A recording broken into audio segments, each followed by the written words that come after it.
The search for new life forms extends to the invisible edge of the universe. It is a quest to solve the greatest mystery of all. Are we alone?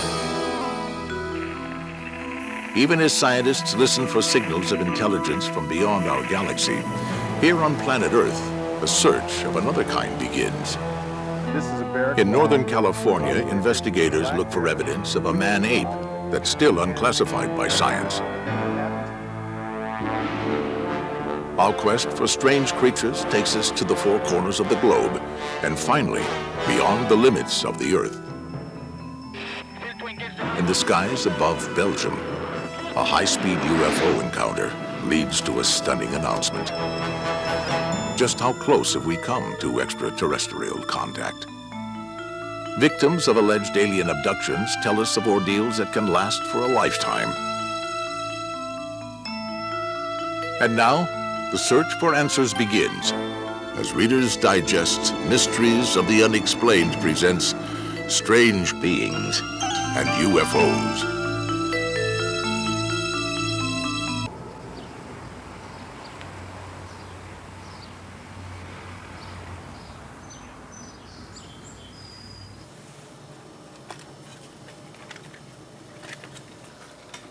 This is a man with a mission to prove or disprove the existence of a legendary creature.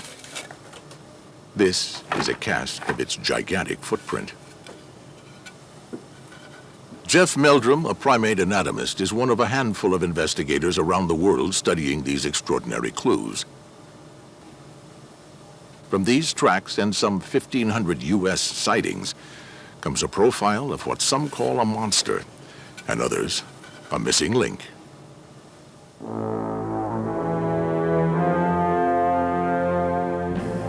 Its height is estimated at between 6 and 8 feet.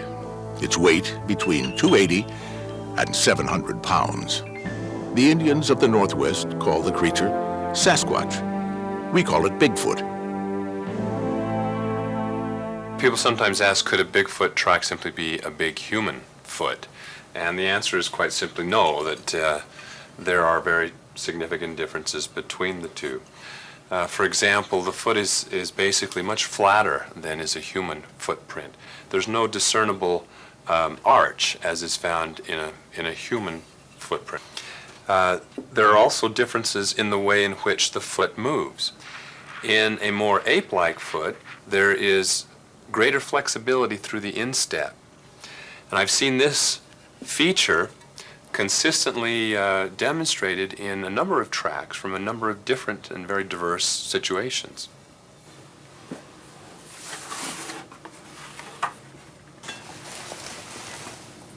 New tracks have arrived at Meldrum's lab, along with a home video from a fishing guide named Rich Gear.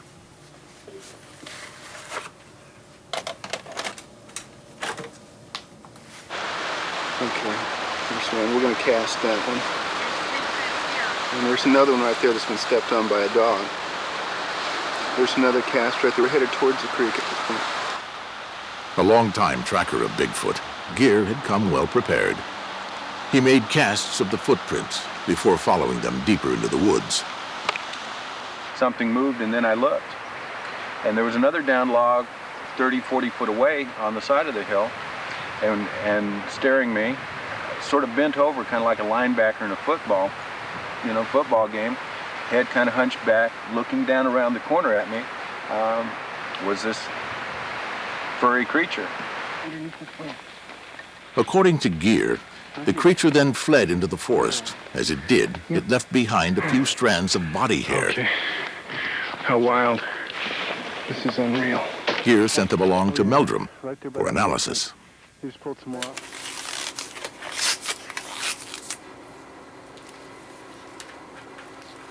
Sasquatch hair samples have been found throughout the Northwest. Meldrum will have these examined at the university's lab.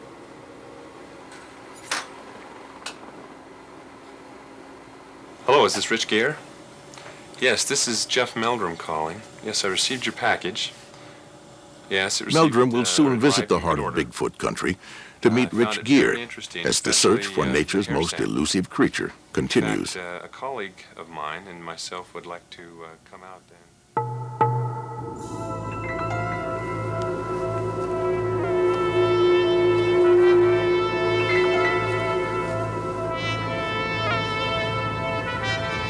Many centuries ago, no one doubted the reality of monsters, or that a maiden sacrifice might quench their bloody thirst. Much more than creatures of the imagination, they were dragons to be slain.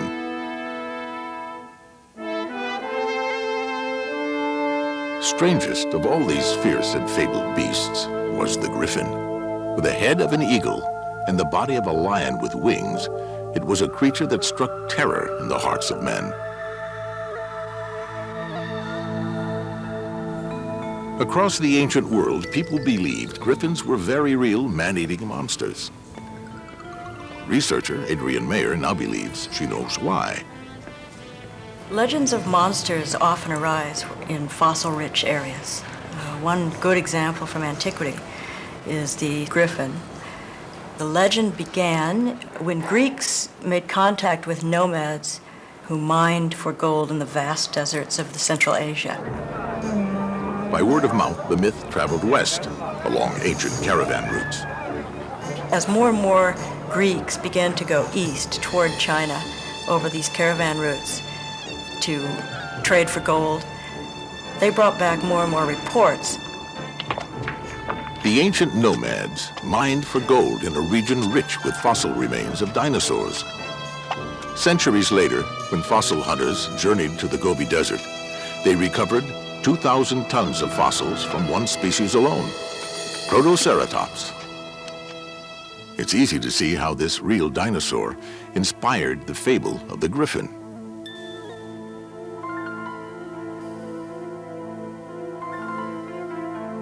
The large nostril holes in the fossil skull of Protoceratops were assumed to be its eyes. And in the medieval mind, the beak and claws of a dinosaur became the wings and talons of a monster. Finally, a myth that endured for centuries can now be put to rest.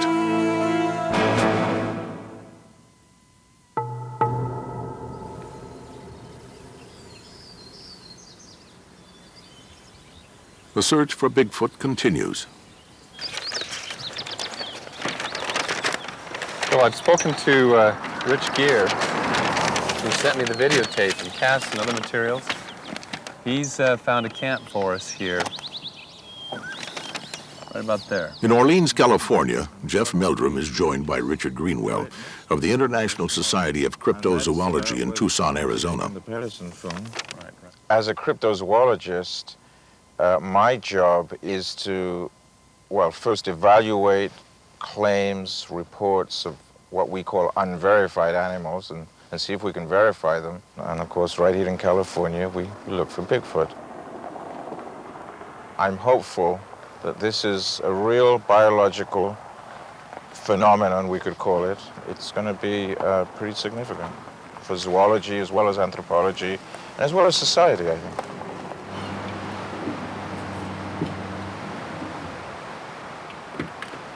The team's first objective is to follow up on Rich Gere's recent Bigfoot sighting.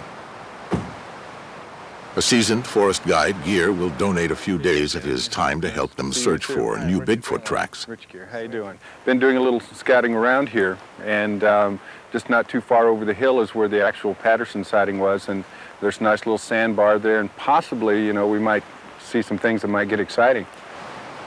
You filming your camera, Richard? Yeah, let's Hey. If these investigators do find Bigfoot, it won't be the first time a myth has inspired the search and discovery of a real creature. Here's an example of a bear paw, probably a black bear, a real big black bear. And we see the paw mark here, but we haven't seen the bear. And it's kind of the case with Bigfoot. You do see the footprints, but you don't see the Sasquatch itself. But we can see real clearly that... When we return to the search for Bigfoot, Meldrum and Greenwell will visit a place where Sasquatch left more than a footprint.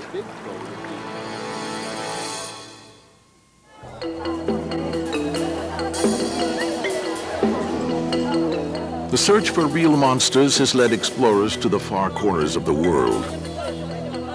In Asia, the dragon is a symbol of creation and destruction. But was it always just a metaphor, a sign? In this century, the word dragon would take on an entirely new dimension.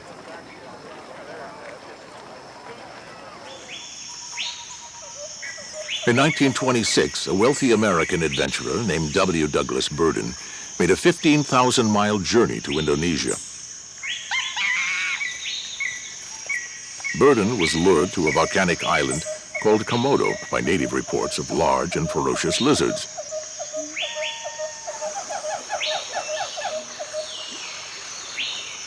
As Burden pushed into the unexplored jungles, the island of Komodo seemed like a lost world. After several days of exploration, he set up camp on a 2,000-foot plateau. It was there he encountered a monster forgotten by time.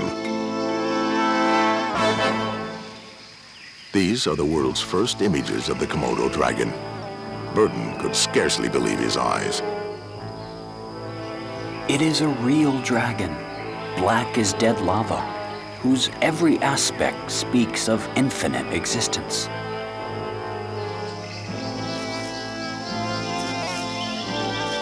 The saliva of the Komodo dragon is so laden with poisonous bacteria, one bite from this monster can be fatal. Komodo dragons weighing it at over 500 pounds can overpower wild pigs and water buffalo. They've also killed and eaten human beings.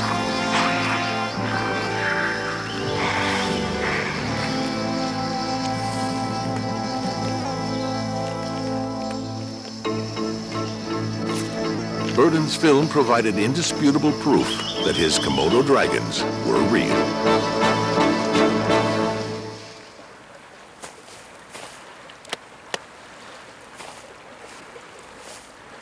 But half a world away, a single still photograph would trigger a monster controversy that continues to this day.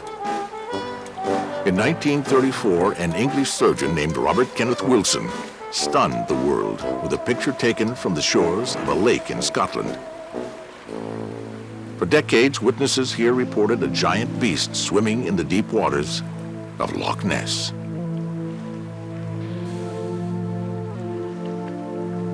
Wilson claimed to have captured an image of the monster in broad daylight.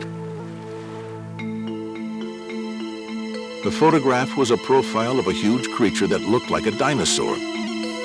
Nicknamed Nessie, the Loch Ness Monster, provoked claims of fraud by some scientists, but was hailed as a breakthrough by believers.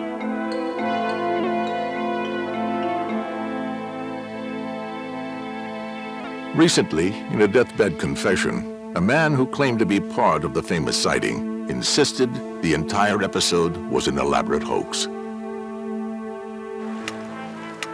He claimed the celebrated image captured not the likeness of a monster, but a small wooden model attached to a toy submarine. Wilson himself never recanted his claim. Many researchers continue to believe that Nessie is real.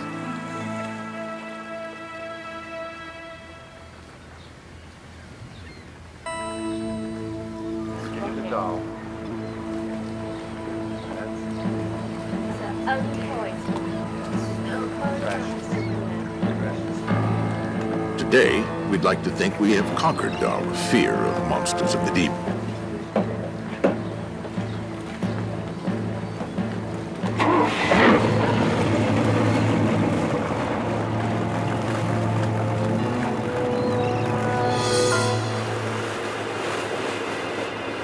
A cruise on the ocean is little more than a summer diversion, a chance to get away from it all.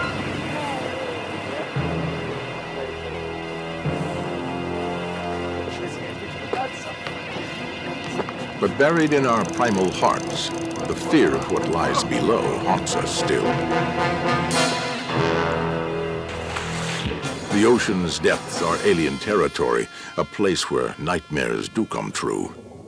The farther we fall into the abyss, the darker and the colder the visions. Logic vanishes, and suddenly we spy the faint outline of a monster. I think we need monsters. I think we need scary, uncontrollable creatures in the sea or out of the sea, for that matter, to give us the proper sense of humility, to demonstrate to us that we're not really in charge of this planet and we can't do whatever it is we want. Richard Ellis is the author of several books on the search for new life forms in the sea, many illustrated with his own paintings. The ocean is the largest single environment on the planet, and the largest part of that single environment is the deep ocean. 90% of that is 2 miles deep. So, every once in a while, some mysterious creature is found. Most of the time they're small, occasionally they're large, but there could be almost anything down there that we simply haven't seen. Scientists thought the coelacanth had been extinct for 70 million years. Then in 1938, the fish was found. Here was a fossil suddenly brought to life. In 1982, a U.S. naval research sub dove on volcanic vents a mile and a half below the Pacific. They discovered tube-like alien animals who thrive without oxygen or light in temperatures of 500 degrees Fahrenheit.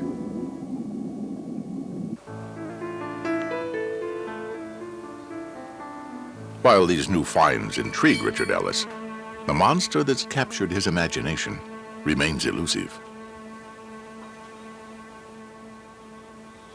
The giant squid is the most impressive creature on Earth, I think. The largest invertebrate in the world is a creature that gets to be 60 feet long, that has eyes the size of dinner plates, that has a beak, a gigantic beak shaped like that of a parrot. In addition to that, it is a gigantic animal that has never been seen alive by any human being. And that, I think, adds tremendously to its mystery. There is also an element of fear. Giant squid have preyed upon human beings. In 1873, a huge squid attacked 3 fishermen off the coast of Newfoundland. When the creature lashed out with a tentacle, one of the crewmen managed to hack it off with an axe. The fishermen not only escaped with their lives, they also got away with the squid's tentacle, absolute proof of the existence of a true monster of the sea. Recently, the dead body of this giant was hauled aboard an Australian fishing boat. If a beast like this attacked the diver, resistance would be futile. This creature's tentacles are nearly 40 feet long. And the largest one ever measured was 57 feet long. It washed up in New Zealand in 1948. So we know they get to be that big. Do they get to be any bigger? Maybe. So far, no one has captured a giant squid alive. But anyone who tries had best be well prepared. Dr. Hanlon studies squid here at the Marine Biological Laboratory on Cape Cod. These squid are only a fraction of the size of their giant cousins, but their stalking techniques are probably the same. So you're 1,000 feet down, total darkness. You come into the range, the visual range of a giant squid. What happens? It recognizes you as prey, it detects you, orients towards you, and all of a sudden outshoot these long tentacles. Whap! And it's got you.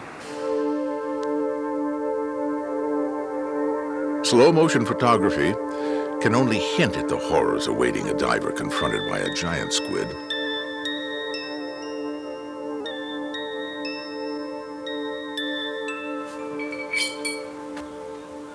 Marine researchers hope to find and capture a giant squid in the near future. Until then, Richard Ellis will have to paint his monster from the imagination rather than life.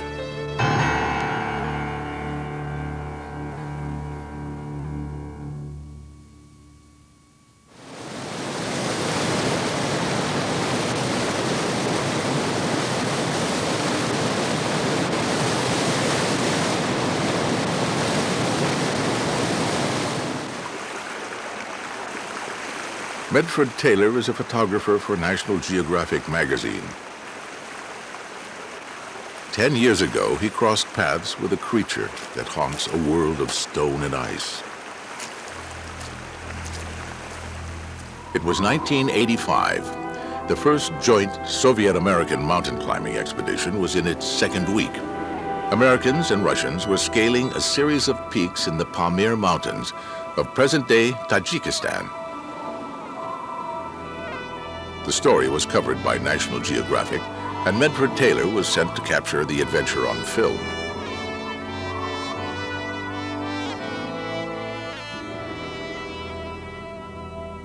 Up until this point, I was rather cynical about stories that I'd heard of Bigfoot and Nessie and other such monster stories.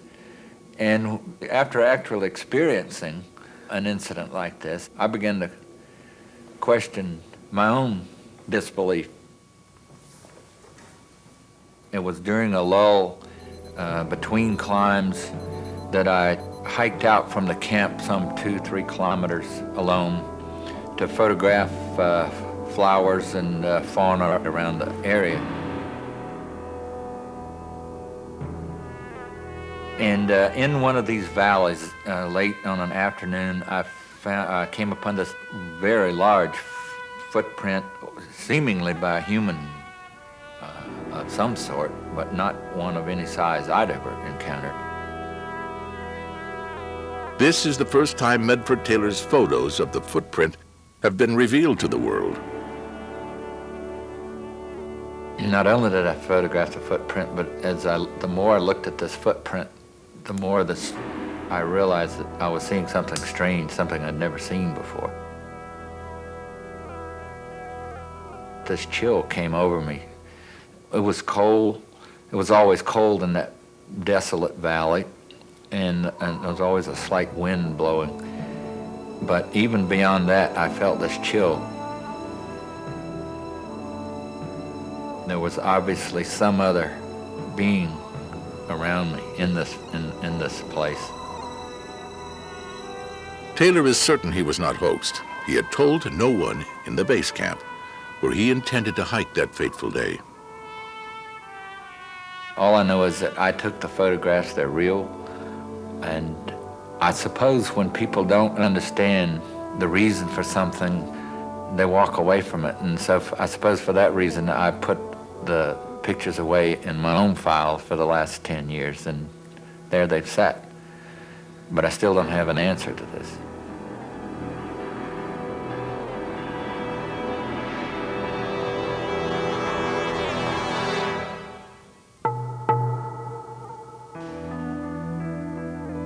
Unexplained footprints and sightings of ape-like creatures are not confined to Asia. Evidence has been found in many North American states and Canadian provinces. The most frequent reports come from British Columbia, Washington, Oregon, and Northern California.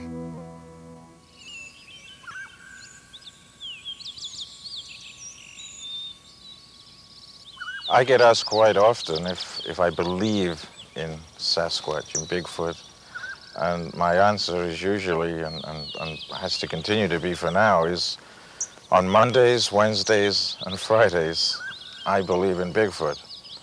And on Tuesdays, Thursdays, and Saturdays, I don't. And on Sundays, I rest. God, it's beautiful here. Yeah, meditation's really lush. You know, pretty hard to find tracks here. Of all the Bigfoot sightings in the Pacific Northwest, none have matched the incident at Bluff Creek, California.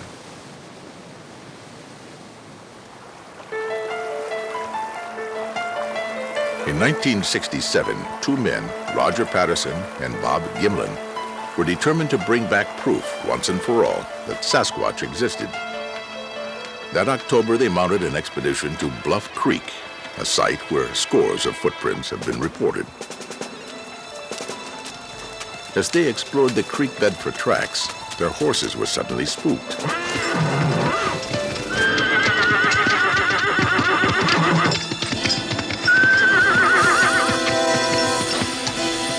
Gimlin stayed behind, but Patterson grabbed his Super 8 camera and raced toward the ape-like form squatting beside the creek.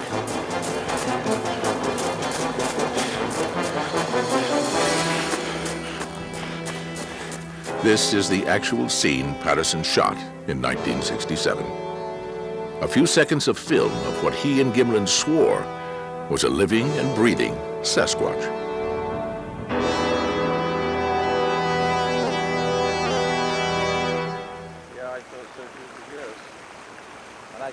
Jeff Meldrum believes that if the film is a hoax, it would have required a sophisticated knowledge of primate anatomy, something that Patterson did not possess. The subject of the Patterson film, for example, walks with a very bent-kneed gait. He's walking very flat-footed. There's a lot of overlap in support between the two limbs. Another feature that intrigues Meldrum is the way the creature swivels its entire upper body. It's the same way great apes with thick upper necks have to move when looking back in mid-stride. So the fact that all of these features act in concert, and each time I see the film, new things sort of come to the surface, keeps bringing me back to the film to study it more and more.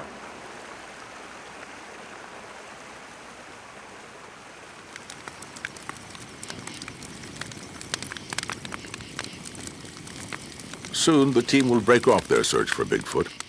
Meldrum is anxious to return to Idaho to learn the results of the lab tests on the Bigfoot hair samples recovered by Rich Gere.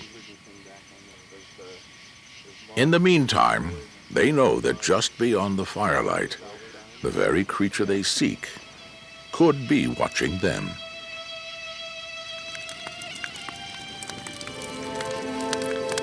Far above the realm of Bigfoot lies another frontier. New life forms beyond imagination await us in the endless space we call the cosmos. When life is found on this infinite carpet of stars, the discovery will dominate the future of our species.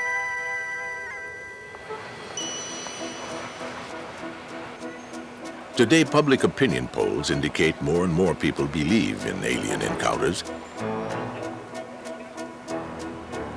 Witnesses on every continent have reported strange objects in the skies, unidentified flying objects that defy conventional explanation. But most scientists maintain that alien civilizations would never consider space travel as a means of contact. This doesn't sound like the kind of thing that a smart alien intelligence would do.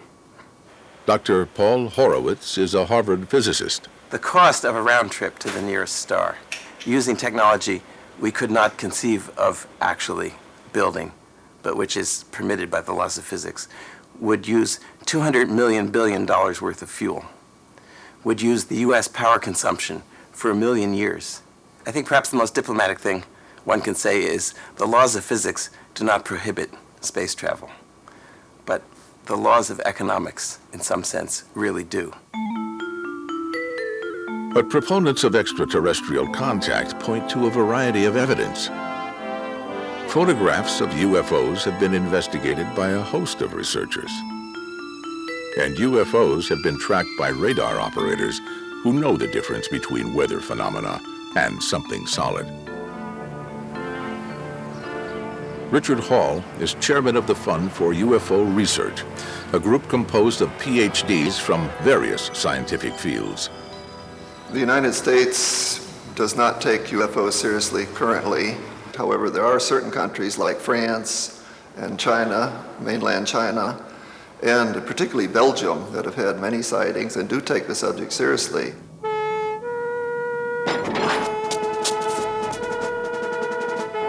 In 1990, there were a whole series of radar visual sightings over Belgium involving state-of-the-art jet interceptors, multiple radars. None of this could be explained. In 1990, the Belgian Defense Ministry, through radar and visual observation, confirmed an outbreak of UFO sightings. At one point, Air Force fighters were sent to intercept the UFOs, which were simultaneously tracked by airborne and ground radars. The Belgian jets locked onto the objects for 5 seconds before the UFOs sped away at speeds that would have killed a human pilot. It is impossible, even with a stealth aircraft, to accelerate within 1 second from 150 knots till 500 knots. That is for sure, because even the human body would not tolerate such an acceleration. Thousands of witnesses, including the military and the police, reported sighting the UFOs. Consistent drawings of triangular objects were made by people scattered across the region. When authorities compared the sketches with eyewitness photos, the circle of evidence was complete. During this extraordinary press conference, Air Force Colonel Wilfried de Brouwer confirmed the sightings of unidentified flying objects in Belgian airspace. It was the first time a Western government officially admitted that such an encounter had occurred.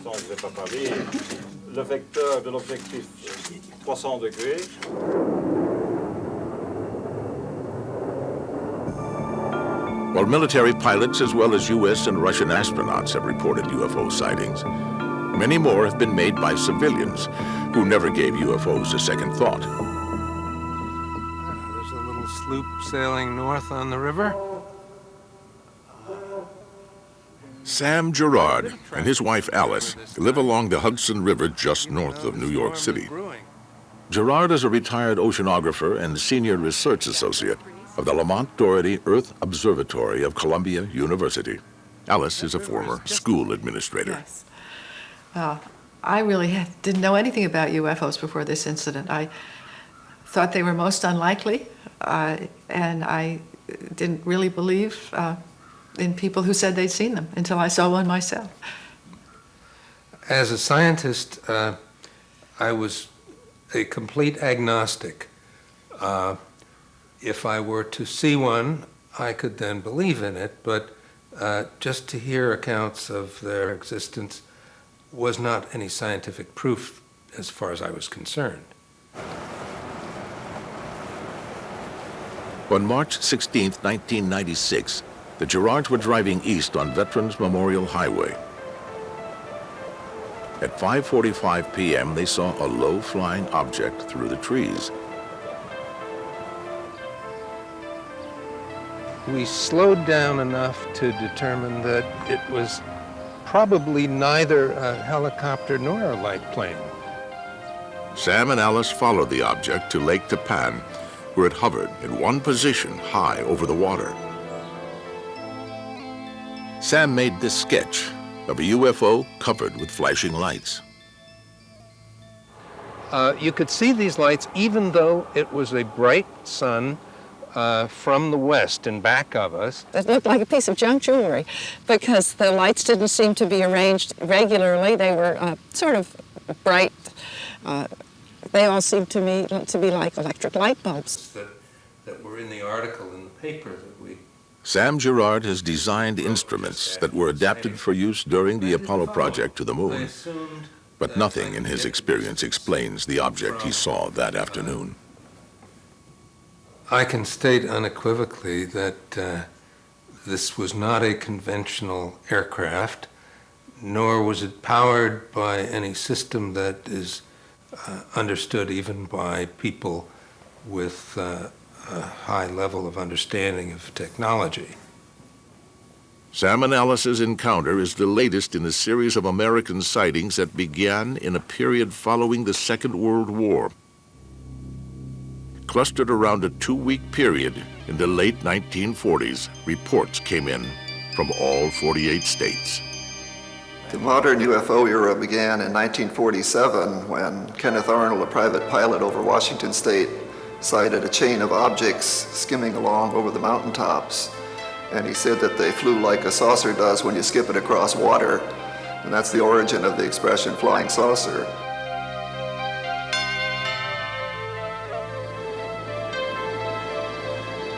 And then there was the Roswell incident, the most controversial encounter in the history of the UFO phenomenon.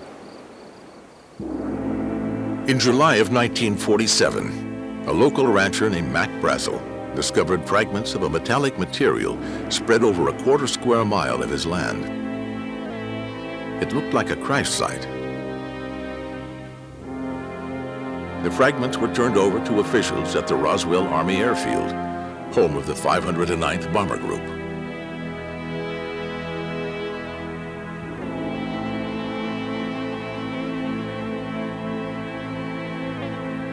Roswell is now a civilian airfield, but for Air Corps veteran Walter G. Haught, it seems like only yesterday when he was summoned to the office of his commanding officer.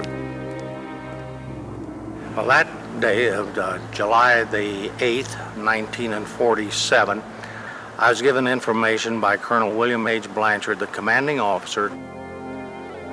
Haught, the base's public relations officer, was told by his boss that a UFO had crashed just outside Roswell. And the release that he wanted me to put out and hand deliver to the 4 local media, in essence, stated that we had in our possession a flying disc. It was being flown to higher headquarters, 8th Air Force in Fort Worth by Major Jesse Marcel, who was our base intelligence officer. While admitting it had recovered a UFO, the military never made mention of any alien bodies. But over the years, several airmen stationed at the base have testified that alien remains were held under tight security in this hangar. A mortician who worked in this Roswell funeral home testified that base personnel inquired about the availability of 4 child-sized coffins. And a nurse at the base hospital claimed to have witnessed surgeons performing an autopsy on beings that could not have been human. She was transferred overseas and disappeared. Then, just a day after the UFO press release, the same officers from the Roswell base denied that any alien aircraft had been recovered. According to the revised story, the wreckage found by Mac Brazel was from a weather balloon and not a flying saucer. I was told by Colonel Blanchard, who I had all the faith in the world in, that we had in our possession a flying disc, and all of a sudden the general overrides it and says it wasn't. It was a weather balloon. I honestly, in my own mind, couldn't visualize Jesse Marcel, Major Marcel, the intelligence officer, making that big a blooper that he wouldn't know a weather balloon from something else, nor would Colonel Blanchard have not known that it was not a weather balloon. This was quite a revelation.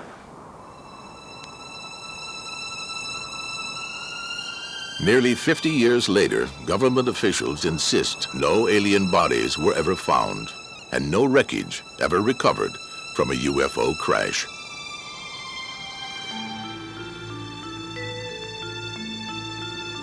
In 1994, a non-profit UFO group commissioned a detailed review of the Roswell incident using top-secret documents recently released by the U.S. government. It was prepared by Carl Flock, the former U.S. Deputy Assistant Secretary of Defense. His report has shocked many who believe in Roswell. The project that I believe was responsible for the debris that was discovered by Rancher Mac Brazel, and which led to the announcement of the capture of a flying saucer, was a project codenamed Mogul. And it was classified top secret. It was very sensitive. It was a very high priority project. It was operated by a team from New York University.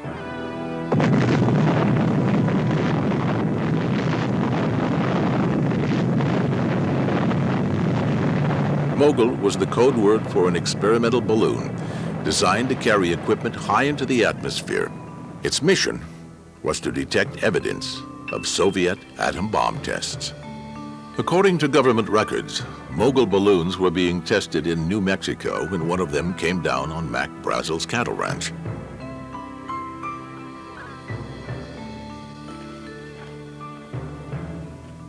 While Project Mogul explains the strange debris found on a cattle range, there's no explanation for the rumors of alien bodies.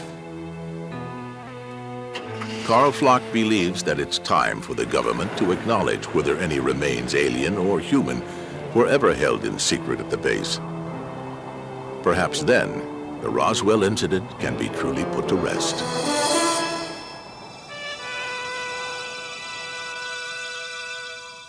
While UFO reports continue to come in from all over the world, one UFO phenomenon would confine itself almost entirely to the English countryside.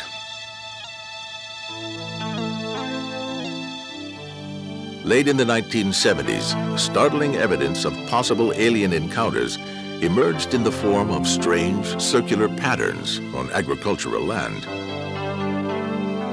Every summer, more and more of these mysterious circles appeared on crop fields overnight. Speculation grew that the circles were the result of nocturnal landings by UFOs. Scientists and the media descended on the countryside as the number of crop circles multiplied. There's a flattening. They're actually lying flat on the ground, like this one here, and these along here, look. Yeah. They're flat on the ground while there's others growing up right That's again. right. Only in the ring. Yes. Over the years, the crop circles evolved from simple designs to elaborate glyph-like symbols. Some theorized they were extraterrestrial messages. A new branch of UFO study would seek to decipher their meaning.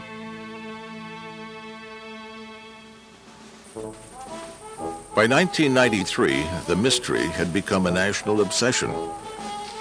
But then two men stepped forward and admitted they were the perpetrators of an elaborate joke. Under the cover of darkness, using the simplest of tools, they had stomped their way into history with a spectacular hoax. I'm Dave Chorley, this is Doug Barr, and we are the two people that have created the crop circles in 1978 through to today. We started doing the patterns, and last year we did the first pictogram at the bottom of Cheesefoot Head, and that caused quite a sensation. And since then, the furor's got more and more and more. People from overseas coming over because it's something that's even away from the circles. It's more and more important, you see. And they're just scratching their heads. They're still scratching their heads 13 years later.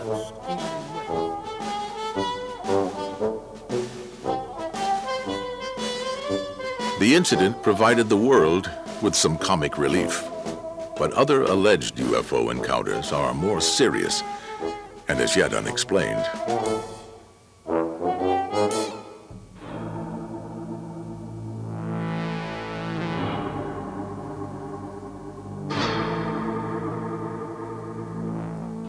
These are sketches of alien abductors made by their victims.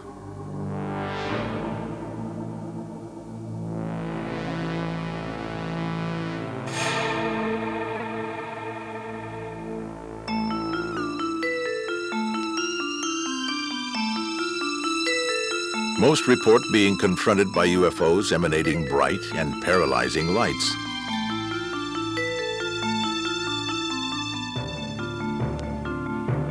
Others claim to have been abducted from their cars and homes.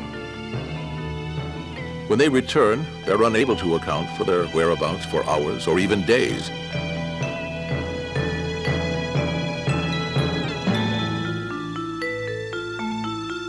Abductees say they're often restrained and subjected to painful physical tests, invasive procedures focused on sexual organs. Some people who claim to have been abducted exhibit round depressions called scoop marks, as if a layer of cells had been surgically removed from their bodies. Others suffer long cuts and straight-line gashes. Bud Hopkins has written 2 books on abductions and has interviewed hundreds of abductees. You get very, very few hoaxes because a person is calling you saying, I don't know what happened to me, I might be losing my mind, I don't want you to call back to my house because I don't want my wife to know that I've talked to you, I don't know what's happening, etc. And they insist on anonymity and so forth. There's hardly the motivation for a hoaxer in that. There's no way that you cover yourself with glory.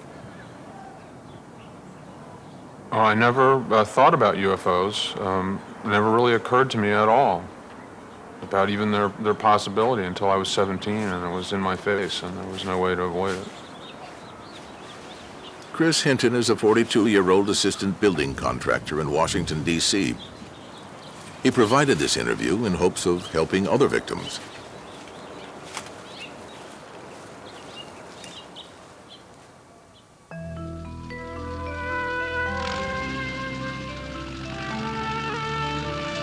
Over the course of a week in the summer of 1972, Chris was helping his brother prepare for a driving test. Each night, they saw several UFOs in the sky.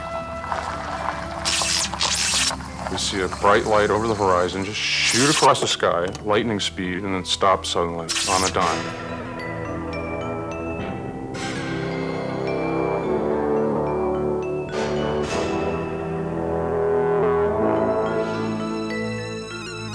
This voice explains, as this light projects off the side of the ship, we're hypnotizing you. And there's no need to be afraid, you just relax. And we are going to communicate telepathically.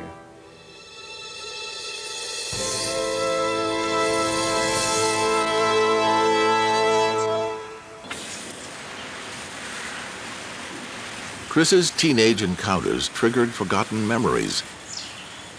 Replays of other alien abductions that stretched back into his childhood years. When I was 4 years old, I had been lost in the woods for several hours. And two figures about my size came up, one on either side of me from behind. And they said, "Well, you come with us, Chris." All I saw was a ramp. It looked like a metallic ramp that entered a doorway, and they put me on this table, and they clamped my skull into like a vise of some sort. I remember I just couldn't move, and I saw this contraption. It was metallic, and they clamped it firm. I could not move. And they rammed something up the back of my head, and it hurt like the devil. I was screaming. And they packed me up and walked me out of the ship. And I'm running back home.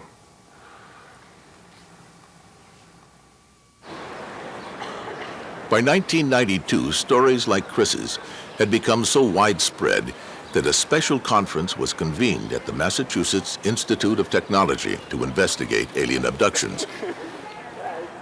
Sponsored by the Fund for UFO Research, it was attended by prominent scientists, abduction victims, and UFO researchers. Studies have been conducted that show that abductees who don't know anything about the UFO subject, they don't know what other people have reported, still will come out with the identical story in exactly the same sequence. But scientists at the conference wanted hard proof. We hear tales of people being abducted. We hear heartfelt stories. These people are clearly affected by what they've imagined or seen or something, but we never get a real piece of evidence.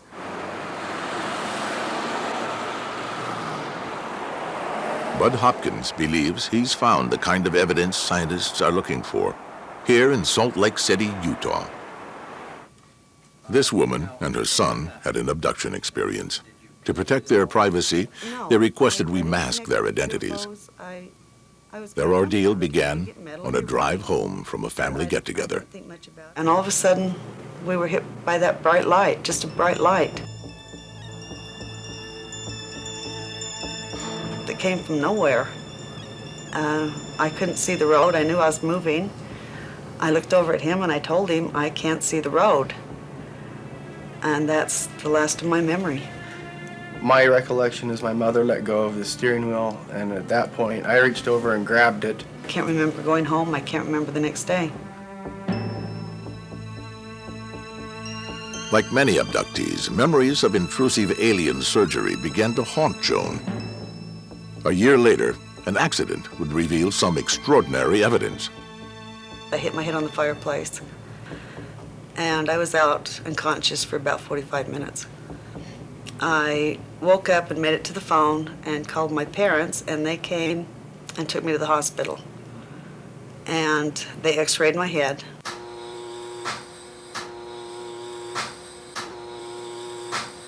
from Suspecting, I suppose, a skull fracture, yeah, right? yeah, but there was no skull fracture. It was fine. But the doctor came running through ER yelling, "How did you get this metal in your head?"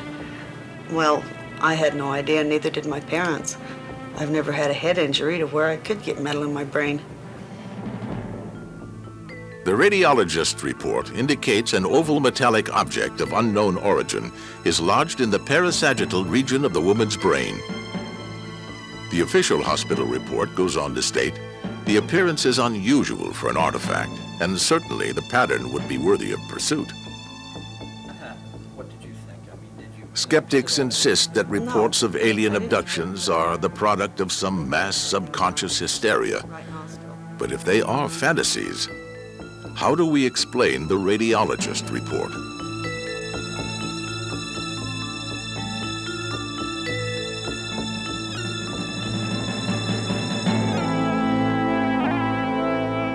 UFO researchers do share some common ground with the academic establishment.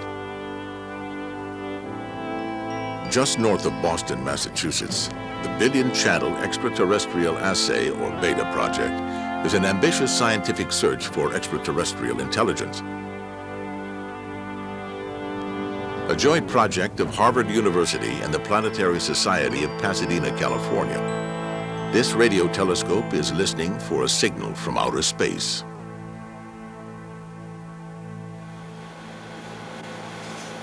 Nearly all objects in space generate various kinds of random radio waves. These waves are monitored by BETA on 250 million channels and translated into red and green spikes.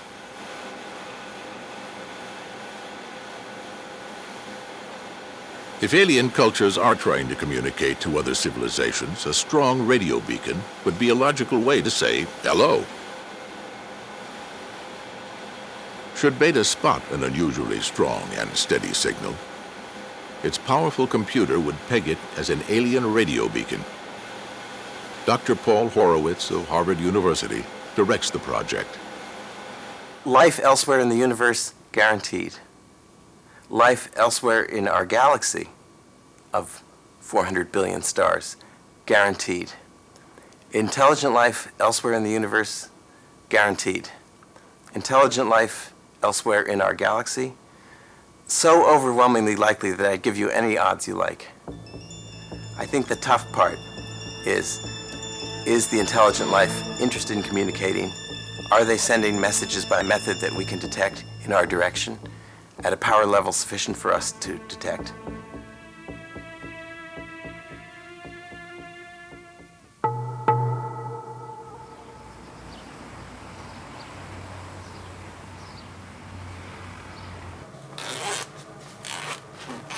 Jeff Meldrum has returned from Bigfoot country to his lab in Idaho. He's back just in time.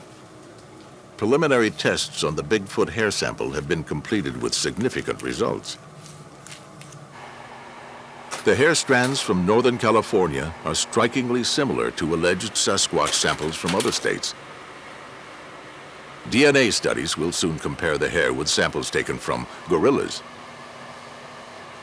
If in fact the DNA compares most closely to the living great apes, then it's strong evidence that that Bigfoot is in fact part of a very early ape lineage that gave rise to the modern living apes, such as chimps and gorillas.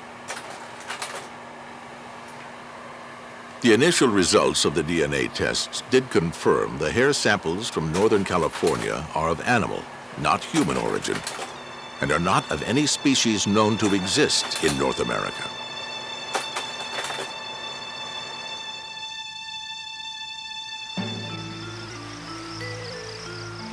Some believe we will never find Bigfoot because it doesn't exist. They tell us there are no more mysterious creatures to be found on Earth. And yet, we keep finding them. In 1994, a new species of animal is captured in Vietnam. Called the saula, it's the largest new mammal to have been discovered in the past 50 years. That same year, another deer-like creature, the giant muntjac, is found in nearby Laos.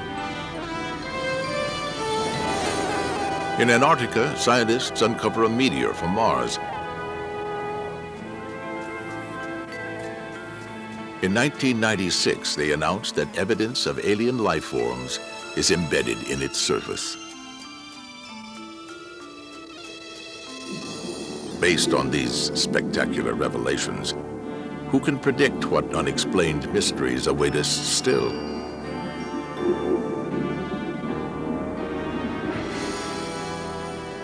Are we alone? No, not by any means. Will there be other encounters? The answer is yes. It's only a matter of time and space.